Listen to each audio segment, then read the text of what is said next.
Hey, if you're here right now, it's probably because something inside you refuses to give up, even when everything around you says to. This video was made for you, for the days when the weight feels too heavy, when regret creeps in, and when hope feels like a distant memory. But I promise, by the end of this video, you'll remember exactly who you are and what you're capable of. Before we dive in, make sure to hit that subscribe button, give this video a like, and turn on the notification bell so you never miss content that fuels your growth, your healing, and your next breakthrough. You're not alone in this, and this community is proof of that. Let's begin. I see you. Not the version you show the world, but the version curled up inside, exhausted from carrying a burden no one else seems to notice. It's the kind of fatigue that sleep doesn't fix. It's not just physical, it's soul deep. You wake up, and before your feet even hit the ground, it already feels like you've lost. Your heart pounds not from excitement, but from the pressure pressing in on you like a collapsing ceiling. You start questioning whether you're broken beyond repair, whether maybe, just maybe, this is the part where you quit for good. I've walked through that shadow myself, the one that follows you even in daylight. That quiet despair that doesn't scream but whispers endlessly that nothing will change.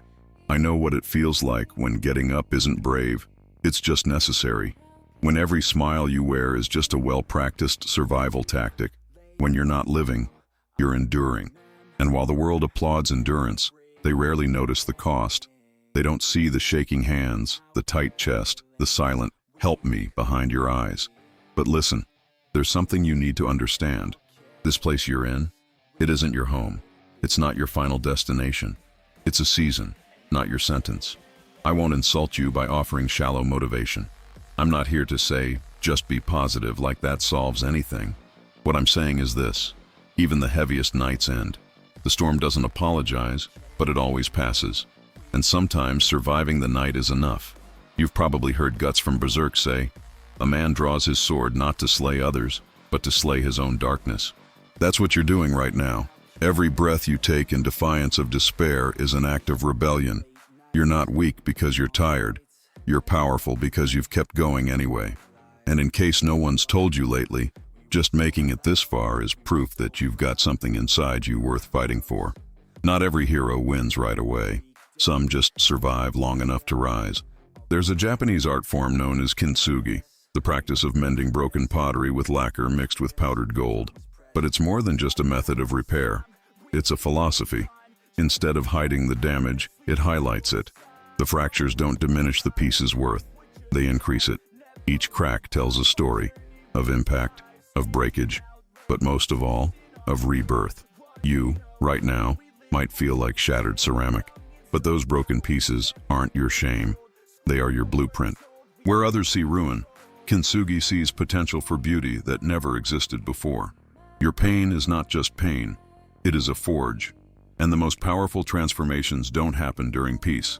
They happen in moments of rupture, like Zuko from Avatar, the last airbender, whose greatest growth came not when he was at his strongest, but when he was at his most conflicted, torn, uncertain, scarred.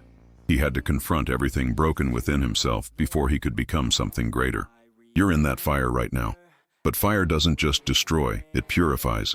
And sometimes the version of you that emerges on the other side is the one that was meant to be all along. So when it feels like you're crumbling, what do you actually do? First, get honest. The worst thing you can do is fake strength. Call it what it is. I am hurting. I am afraid.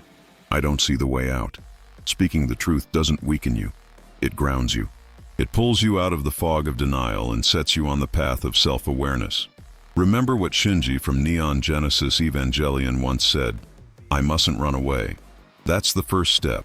Don't run. Face it. Next, shrink your world. When everything feels impossible, your mind tries to process the whole mountain. Don't. Break it down. Forget the summit. Just take the next step. Just drink water. Just send that one message. Just make it through this hour. Survival is built in minutes, not months. Then, reach backward. Remember who you were when you thought you couldn't survive last time, but did. Let the scars remind you that you've already proven your strength in the past. You have receipts. Use them. And finally, anchor yourself. Maybe it's a person. Maybe it's a dream. Maybe it's just the hope that things can feel different one day. That's enough.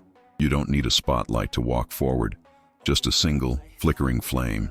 The version of you standing in front of the mirror today is not the final form.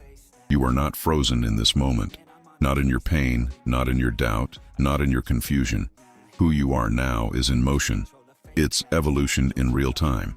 Pain is a visitor, not a permanent resident. It lingers, yes, but it doesn't get to define the rest of your life unless you let it. So here's the challenge. Don't run from the despair. Don't numb it. Don't silence it. Stand in it. Use it. Let it be the friction that sharpens your edge. Let it be the backdrop that makes your fight burn even brighter. When your inner voice screams, "I can't," meet it with defiance. Say it out loud if you have to. Watch me. That simple phrase can change everything. Because strength isn't the absence of fear. It's the refusal to be ruled by it. Look at Izuku Midoriya from My Hero Academia. He wasn't born with power. In fact, he started as the weakest, but his heart, unshakable. When you're scared, just remember all the times you faced fear and kept going, he says. That's what it means to be heroic. Not to feel no fear, but to move forward anyway. One more step, one more breath, one more act of defiance against the darkness. You are not the sum of your falls.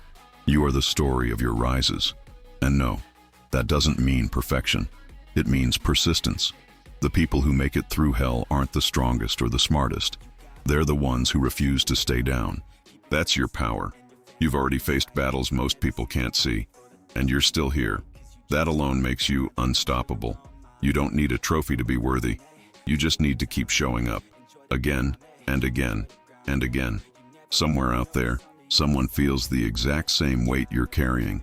And one day, when they hear your story, when they see you rise despite it all, they're going to realize they can too. That's how this works. Resilience is contagious. Your fight becomes someone else's inspiration.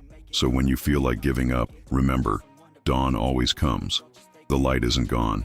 It's just waiting for you to take that next small step. That's all you need. Not a solution, not a breakthrough. Just proof that the darkness didn't win today. You've survived every storm you've faced, every sleepless night, every moment that threatened to break you. Look back, not with shame, but with clarity. Every single hard day you thought would be the end, you made it through. That's not luck, that's grit, that's resilience. That's the quiet, unshakable part of you that refuses to stay down. This moment may feel like too much, but so did yesterday. And yet, here you are, breathing, fighting, enduring. That is your evidence. That is your truth. You were made for these moments, not because they're easy, but because you are powerful enough to outlast them. But let's be honest. Sometimes the heaviest weight isn't the pain of the present, it's the regret of the past, the goals that slipped through your fingers, the versions of yourself that never came to be, the promises you made to yourself that you never kept. I know those echoes. I know how they sneak in during quiet hours and whisper, "You're behind. You failed. You should have been more by now." But hear this, your past does not own you. Regret is only a prison if you refuse to put down the keys. The version of you that stumbled, that person was surviving, doing their best. You don't erase the past by punishing yourself. You honor it by building something better now. You're not stuck. You're evolving. You're not your mistakes. You're the person who learned from them.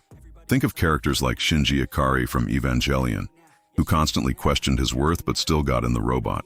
Or like Zuko from Avatar, the last airbender, haunted by his failures, driven by redemption. They didn't change overnight, but they changed. They rewrote their stories by making one new decision at a time. That's all it takes. You don't need to erase your past. You need to reclaim it. You need to stand in the wreckage and say, "This didn't end me. It made me wiser." Self-forgiveness isn't an excuse. It's a strategy, a foundation. It's what allows you to build something meaningful from the ashes. You can't create a future while shackled to yesterday's mistakes.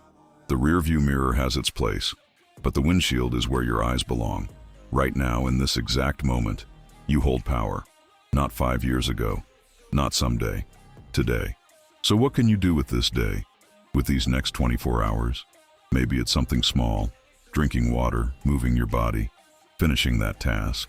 Maybe it's just choosing not to give up. Whatever it is, it matters. Start where you are. Use what you have. Do what you can. And remember, dawn isn't something you wait for. It's something you walk toward. Your life isn't shaped by a single defining moment. It's shaped by 1,000 invisible ones. Not the loud declarations, but the quiet commitments. Not the perfect plan, but the daily follow-through. It's the decision to get up when it would be easier to stay down. The decision to keep showing up, keep trying, keep believing, especially when no one's watching. That's where transformation happens. So stop asking, how do I make up for everything I didn't do? And start asking, what can I do with what's in my hands right now? Because this moment, this breath, this choice, this is where your power lives. Plant the seed, water it, then walk away and trust it will grow. Growth doesn't scream, it whispers. It unfolds slowly, but it never stops. You are not the weight of your past. You are not defined by the worst thing that ever happened to you or the worst mistake you ever made. You are the one who kept going, the one who's still standing. You are an unfinished masterpiece, a work in progress. And the world doesn't need a perfect you. It needs a real you. A you who's scarred but still soft. A you who's stumbled but still standing. A you who dares to hope again. Like Eren Yeager said in Attack on Titan, if you win, you live.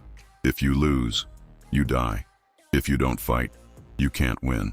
And your fight, it still matters. Your voice, it's still needed. So rise, not because life is easy, but because you refuse to let it harden you. Rise, not to prove others wrong, but to prove to yourself that you're still capable of more. Rise, because the world is waiting on something only you can offer. Your pain was not pointless. Your scars are not shameful. They are symbols of your becoming. And becoming is not something that happens once. It's a daily choice. Every sunrise is a blank page. Every step is a sentence. Every moment is an invitation to rewrite what comes next. There is power in choosing to begin again. So here's the truth. The most powerful chapters of your story may still be unwritten, but they don't begin with grand gestures. They begin with a whisper in your chest that says, try one more time. They begin right here, where pain meets purpose, where hope takes root again, and where you decide not to surrender. This is not the end. This is the start of something sacred, and it begins with now.